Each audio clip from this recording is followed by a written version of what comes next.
പാവാ ഇണങ്ങിയാ പിന്നെ അങ്ങ് ഇണക്കാം, അല്ലെങ്കിലേ അതുപോലെയാ. ആ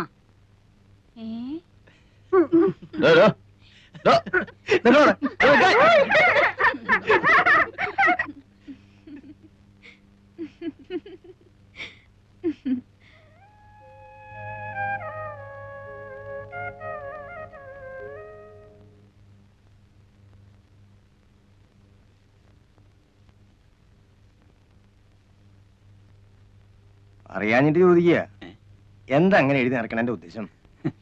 ഏയ് ഒന്നുമില്ല, ഈശ്വര എന്താ അത്ര തന്നെ. ഇതിങ്ങനെ എഴുതി വെച്ചിട്ട് 1,00,000 എത്തുമ്പോ തിരുപ്പതിക്കോ ഗുരുവായൂർക്കോ മറ്റോ അയച്ചു കൊടുക്കും. ഇതിപ്പോ എങ്ങനെയാണപ്പാ 1,00,000 എത്തിന്ന് പറയണത്? അതറിയാം. എന്തേ സുലൈമാനെ? അല്ല, ഞാനെന്നാലും ഇനിയിപ്പോ നിക്കണില്ല എന്ന് പറയാനേ. സുലൈമാൻ ഇരിക്കും, ഊണിതാ ഇപ്പൊ ശരിയാവും, ഉണ്ടിട്ട് പോയാ മതി. ഇപ്പൊ അതിനൊന്നും നിക്കാൻ നേരല്ല എന്റെ മാളുമേ. ഇന്നിപ്പോ ഇവിടുന്ന് ഊണ് കഴിച്ചിട്ടില്ലാന്ന് വെച്ചിട്ടെന്താ, ഞാൻ ഈ വീട്ടിൽ നിന്ന് എത്ര ഊണ് കഴിച്ചിരിക്കണം? ആയിക്കോട്ടെ, പോയിട്ട് കാര്യമുണ്ട്, അതുകൊണ്ടല്ലേ. അല്ലെങ്കിൽ ഇപ്പൊ എന്താ? അല്ല, മൂപ്പൻ എന്താ പറഞ്ഞത്? അദ്ദേഹം ആയതുകൊണ്ട് ക്ഷമിച്ചു. ആ പെണ്ണിന് തല നേരെയാവില്ല, എന്ത് ചെയ്തിട്ടും പറഞ്ഞിട്ടും അവൾക്ക് ഒരു മാറ്റവും ഇല്ല. 2 ദിവസം കഴിഞ്ഞിട്ട് വീണ്ടും കൂട്ടിക്കൊണ്ട് ചെല്ലാന്ന് വിചാരിച്ചിരിക്കാ ഞാൻ. ഇനിയിപ്പോ സാരല്ല, മൂപ്പരുടെ ആ വാശി ഒന്ന് തീർന്നല്ലോ. വലിയ ഡിമാൻഡും പറഞ്ഞിരുന്നിട്ട് അവള് മൂപ്പന്റെ പേരെന്ന് ഇറങ്ങി വരുന്നത് നാട്ടുകാർ മുഴുവൻ കണ്ടല്ലോ, അത് മതി. എന്നാലും എനിക്ക് എന്തോ പേടിക്കാണ്ടിരിക്കും ആളുമേ, മൂപ്പന്റെ ദേഷ്യം മാറിയില്ലേ? ഇനിയിപ്പോ നിങ്ങളാരെ ഭയക്കണത്? ഞങ്ങളൊക്കെ ഇല്ലേ? ഇവളൊക്കെ നേരെയാവും. 2 ദിവസം കൂടെ സമയം കൊടുക്കി, നേരെയാവാണ്ട എവിടെ പോവാൻ? നിങ്ങളല്ലേ ആള്.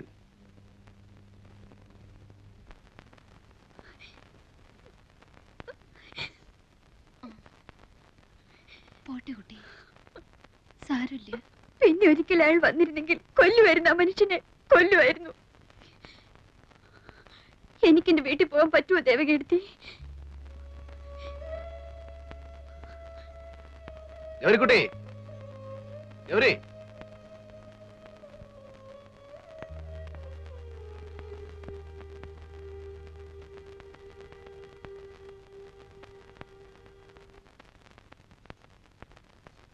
എവിടെ സാറേ ഗൗരിക്കുട്ടി? ഇപ്പൊ വരും. ഒന്നിങ്ങോട്ട് ഇറങ്ങി വരാൻ പറയാൻ നന്നായിരുന്നു. ഒന്നിനുമല്ല, വെറുതെ ഒന്ന് സംസാരിച്ചിരിക്കുന്നതുകൊണ്ട് ബുദ്ധിമുട്ടൊന്നുമില്ലല്ലോ. എന്താ കറിയച്ചേട്ടൻ എന്നോട് സംസാരിച്ച എന്റെ കാര്യം വിടന്റെ മോളെ, എനിക്ക് സംസാരിച്ചിരിക്കാൻ നീ പോലും വേണമെന്നില്ല. ദേ ആ പയ്യന്റെ മുഖത്തേക്കൊന്ന് നോക്കിയേ. ഗൗരിക്കുട്ടി എന്ന് കേട്ടത് കൊണ്ട് മാത്രം ചാടി പുറപ്പെട്ട കക്ഷിയാ. ലൈഫിൽ ആദ്യമാ.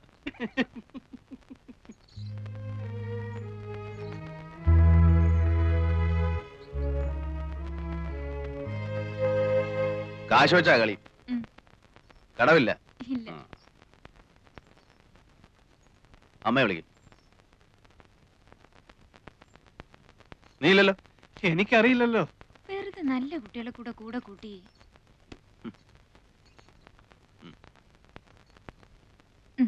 കടം പറയരുത്. ഇല്ലെന്നേ ഈ കറിയച്ചേട്ടൻ. അല്ല, മേനോൻ കളിക്കോ? അസലായി കളിക്കും. നമ്മുടെ കാശ് പോയോ?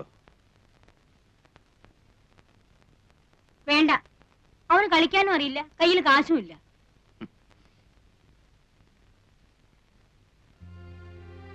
ഏയ്, മൂപ്പർ തൊടില്ല.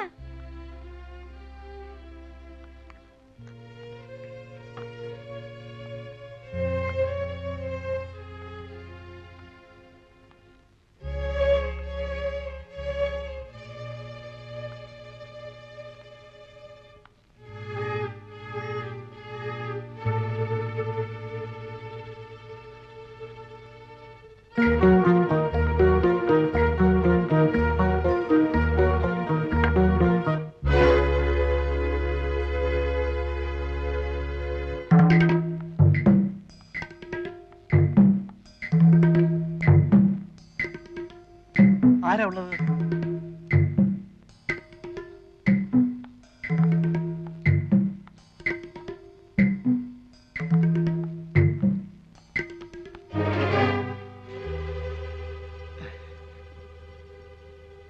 ഇവിടെ എന്താ ചെയ്യുന്ന ഗൗരിക്കുട്ടി?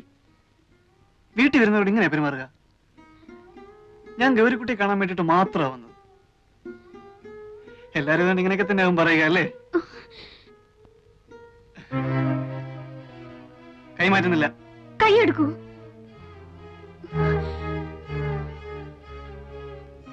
എടുക്കാം. പക്ഷെ ഒരു കാര്യം, ഒരു 2 മിനിറ്റ് എന്നോട് സംസാരിച്ചിട്ട് ഇവിടുന്ന് അനങ്ങുള്ളൂ എന്ന് ഗ്യാരണ്ടി തരണം.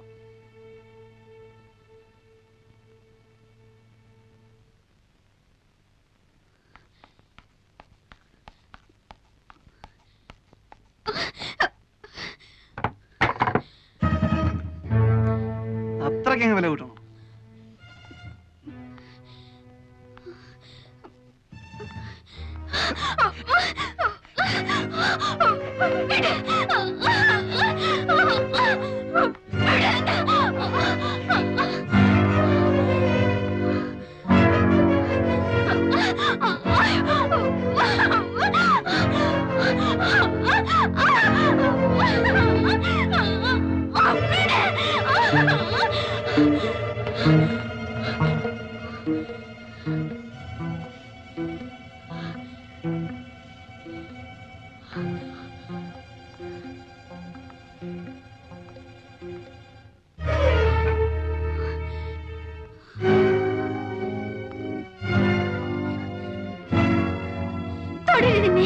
പതിവ്രതമായി കാണും.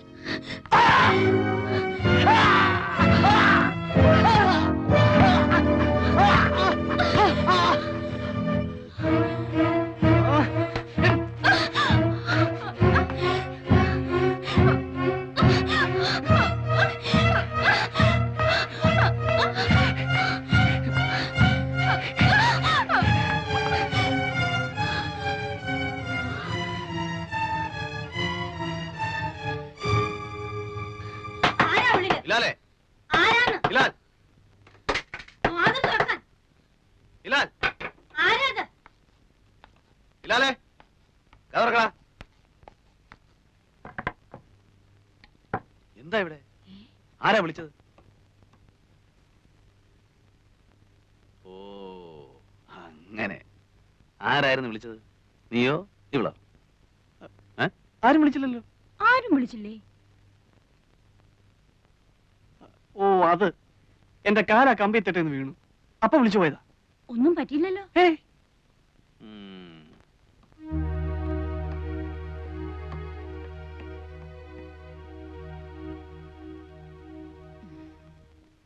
വന്നിട്ടിപ്പോ 4-5 ദിവസേ ആയിട്ടുള്ളൂ.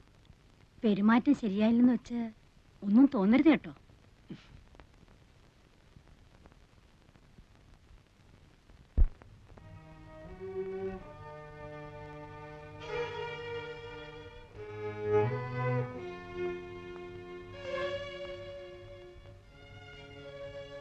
എന്താ കുട്ടി ഇത്? കുട്ടിക്ക് ഇഷ്ടമില്ലാതാണ് ഇവിടെ പറപ്പിച്ചിരിക്കുന്നത്. ചോദിക്കുന്ന ഉത്തരം പറയൂ. ഇവിടെ ഈ തൊഴിൽ നിൽക്കുന്നത് നിനക്ക് ഇഷ്ടമില്ലാതെയാണോ? കരയണ്ട, എന്നോട് പറയാം, ധൈര്യമായിട്ട് പറയാം. എനിക്ക് എന്തെങ്കിലും സഹായിക്കാൻ കഴിയുമെങ്കിൽ ഞാനത് ചെയ്യുകയും ചെയ്യാം. പറയുന്നത് നേരായിരിക്കണമെന്ന് മാത്രം. ദേ നോക്കൂ, കുട്ടി മാളൂമ്മയുടെ ആരാണ്? ചോദിച്ചത് കേട്ടില്ലേ? കുട്ടിക്ക് സ്ത്രീയുമായിട്ട് ബന്ധം വല്ലതും ഉണ്ട്? ഇല്ല. ഇവിടെ കൊണ്ടുവന്ന് താമസിപ്പിച്ചിരിക്കുക. എത്രയായി ഇവിടെ വന്നിട്ട്? 5 ദിവസം. 5 ദിവസമേ ഉള്ളൂ. അതിനു മുമ്പ് വീട്ടില്. ഏത് വീട്ടില്? എന്റെ വീട്ടില്. എവിടെയാ വീട്? ഗൗരിക്കുട്ടിക്ക് ഇതെല്ലാം എന്നോട് പറയാൻ പേടിയുണ്ട് അല്ലേ? ആരെയാ പേടി? മാളൂമ്മയാ? ഞാനിതൊക്കെ എന്തിനാ അവരോട് പറഞ്ഞു കൊടുക്കുന്നത്? നിങ്ങളോടുള്ള അടുപ്പം തന്നെയല്ലേ എനിക്ക് അവരുമായിട്ടുള്ളൂ. ഞാനിതൊന്നും അവരുമായിട്ട് സംസാരിക്കാനേ പോകുന്നില്ല. ഞാൻ ധരിച്ചത് ഇവിടെയുള്ള ഒരാൾ തന്നെയാ ഗൗരിക്കുട്ടി എന്നാണ്. അതുകൊണ്ട് ചിലപ്പം എന്റെ പെരുമാറ്റവും ശരിയല്ല വന്നിട്ടുണ്ടാവും. എന്ന് പറഞ്ഞിട്ട് എനിക്ക് അങ്ങനെ പെരുമാറാൻ സാധിക്കുമെന്ന് വിചാരിക്കണ്ട. എന്നെ വിശ്വസിക്കാം. കുട്ടിയെ ഇവിടെ വരെ ബലമായി താമസിപ്പിച്ചിരിക്കുകയാണെങ്കിൽ അങ്ങനെയാണോ? അതെ. കുട്ടിക്ക് സ്വന്തം വീട്ടിൽ പോകണമെന്നുണ്ടോ? എങ്കിലും ഒന്നും വിളിക്കാതെ എല്ലാം എന്നോട് പറയൂ. ഞാൻ വിചാരിച്ചാൽ എന്തെങ്കിലും ചെയ്യാൻ കഴിയുമെന്നുണ്ടെങ്കിൽ ഞാൻ അവന് വേണ്ടി ശ്രമിക്കാം.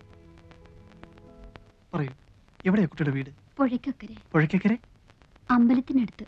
വീട്ടിലിപ്പോ ആരുണ്ട്? മുത്തശ്ശി. മുത്തശ്ശി മാത്രം? നിങ്ങൾ എന്നെ എന്റെ വീട്ടിലെത്തിക്കൂ. എല്ലാം കേട്ട് കഴിഞ്ഞിട്ട് പറയാം. അത് നേര് മാത്രം പറഞ്ഞാൽ. ഞാൻ നുണ പറയില്ല. പറഞ്ഞിട്ടേ ഇല്ല? ഇല്ല, ഞാൻ നുണ പറയില്ല. വീട്ടിൽ മുത്തശ്ശി മാത്രമേ ഉള്ളൂ എന്ന് പറഞ്ഞ നേരാണോ? അതെ. അതെന്താ അങ്ങനെ? അമ്മയും അച്ഛനും? അമ്മ ചെറുപ്പത്തിലേ പോയി. അച്ഛൻ നേരെ കല്യാണം കഴിച്ചു? ഇല്ല, ഞാൻ അച്ഛൻ്റെ ഒപ്പമായിരുന്നു. 3 മാസമുള്ള എന്റെ അച്ഛൻ മരിച്ചിട്ട്. എങ്ങനെയായിരുന്നു അച്ഛൻ മരിച്ചത്? കമ്പിന്ന് വീണിട്ട്. കമ്പിന്ന് വീണിട്ടോ? ലൈൻ കമ്പി ഇല്ലേ, ലൈൻ കമ്പി, ഇലക്ട്രിസിറ്റിന്റെ ലൈൻമാൻ ആയിരുന്നു എൻ്റെ അച്ഛൻ. ഒരു ദിവസം പോസ്റ്റിൽ നിന്ന് വീണു.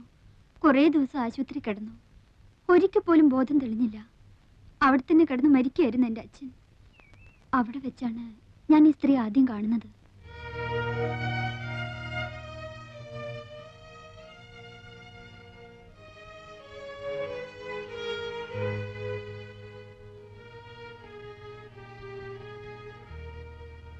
ഇന്ന് എത്രയായി? ഇന്നേക്ക് 7 ആകുന്നു. ഇതേ കിടപ്പ് തന്നെയാ, ഓർമ്മ വീണിട്ടില്ല. ഇത് മാധവൻകുട്ടിയുടെ അമ്മയാ. മോളാ, ആകെ ഈ ഒന്നേ ഉള്ളൂ.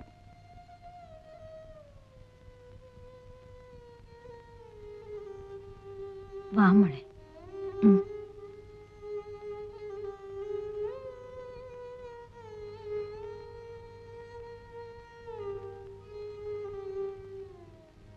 വിഷമമുണ്ട് മോളെ, വല്ലാതെ വിഷമമുണ്ട്. കേശവന്റെ അളിയന് ഇങ്ങനൊരു അപകടം ഉണ്ടായെന്ന് കേട്ടപ്പോ വരാണ്ടിരിക്കാൻ കഴിഞ്ഞില്ല. പക്ഷേ ഇവിടെ വന്ന് നിന്നെ കണ്ടു കഴിഞ്ഞപ്പോ വരണ്ടായിരുന്നു എന്ന് തോന്നുക. എന്റെ മോക്ക് ദൈവം ഒരാപത്തും വരുത്തിയില്ല. ഇതാ വേണ്ട, വാങ്ങിച്ചോളൂ കൂട്ടി. ഇവിടെ എന്തെങ്കിലും ആവശ്യങ്ങൾ ഉണ്ടായിക്കൊണ്ടിരിക്കും. ഒരാള് സുഖമില്ലാണ്ട് കിടക്കില്ലേ, നിന്റെ അമ്മ തരുന്നു വിചാരിച്ച് അങ്ങോട്ട് വാങ്ങിച്ചോളൂ. വാങ്ങിച്ചോളൂ കുട്ടി, ഞങ്ങളൊക്കെ ഒന്നിച്ചു വളർന്നവരാ. എങ്കിൽ ഞങ്ങൾ ചെല്ലട്ടെ മെന്നെ. വൈകിയ പിന്നെ കടത്തു കിട്ടാൻ ബുദ്ധിമുട്ടാവും. പോയിട്ട് വരാം മോളെ. സ്നേഹമുള്ള സ്ത്രീയാ, കേട്ടിട്ടില്ലേ നീ? ചാലക്കുടി വീട്ടിലെയാ മാളു അമ്മ.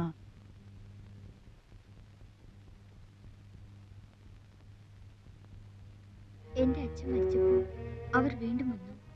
അന്നും കുറച്ച് കാശ് എന്റെ കയ്യിൽ തന്നിട്ട് പോയി. പിന്നെയും അവർ വന്നു, പിന്നെയും 2-3 വട്ടം.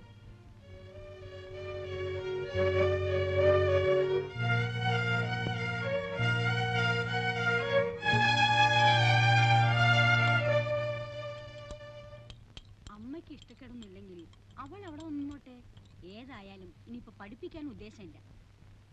കേശവൻ എന്താ പറയുന്ന വെച്ചാൽ, ഞാൻ പറയുകയാണെങ്കിൽ അവൾ ഇവിടെ ഇങ്ങനെ തനിച്ച് നിൽക്കുന്നത് ശരിയല്ലെന്ന് തന്നെയാ എനിക്ക് തോന്നുന്നു. ഒരു മേൽനോട്ടത്തിന് വേണ്ട ശേഷിയോ ആരോഗ്യമോ നിങ്ങൾക്കും ഇല്ല. എന്റെ വീട്ടിൽ കൊണ്ടുപോയി നിർത്താമെന്ന് വെച്ചാൽ അവിടത്തെ പ്രാരാബ്ദം അറിയാലോ. അതൊന്നും ശരിയാവില്ല. നിങ്ങളുടെ കുട്ടികളെ തന്നെ നേരാമാർഗം ആരുടെങ്കിലും ഒപ്പം പറഞ്ഞു വിടാതെ വിഷമിച്ചോണ്ട് നിൽക്കുമ്പോ അവൾക്ക് അവിടെ വലിയ പണിയൊന്നും ഉണ്ടാവില്ല. അടുക്കളയിൽ എന്തെങ്കിലും ഒരു കൈ സഹായിച്ചു കൊടുക്കുക, പിന്നെ വീട് അടിച്ചു തുടച്ച് വൃത്തിയാക്കി ഇടുക. എന്തെങ്കിലും ഒരു ശമ്പളം ഞാൻ തീരുമാനിച്ചു കൊടുക്കാം. അത് കേശവൻ മാസത്തിലൊരിക്കൊന്ന് വാങ്ങിച്ചുകൊണ്ട് പോരുകയോ, അല്ലെന്ന് വെച്ചാ അവളുടെ തന്നെ പേർക്ക് ബാങ്കിൽ ഒരു അക്കൗണ്ട് ഇടുകയോ എന്ത് വേണമെങ്കിലും ചെയ്യാം. പട്ടിണി കൂടാണ്ട് കിടന്നാ മതി എന്റെ മോള്. ശമ്പളമൊന്നുമല്ല, മനസ്സാ വലുത്. ആവശ്യങ്ങൾക്ക് ഉപകരിക്കാൻ ആളുണ്ടാവുക, അതാ വേണ്ടത്.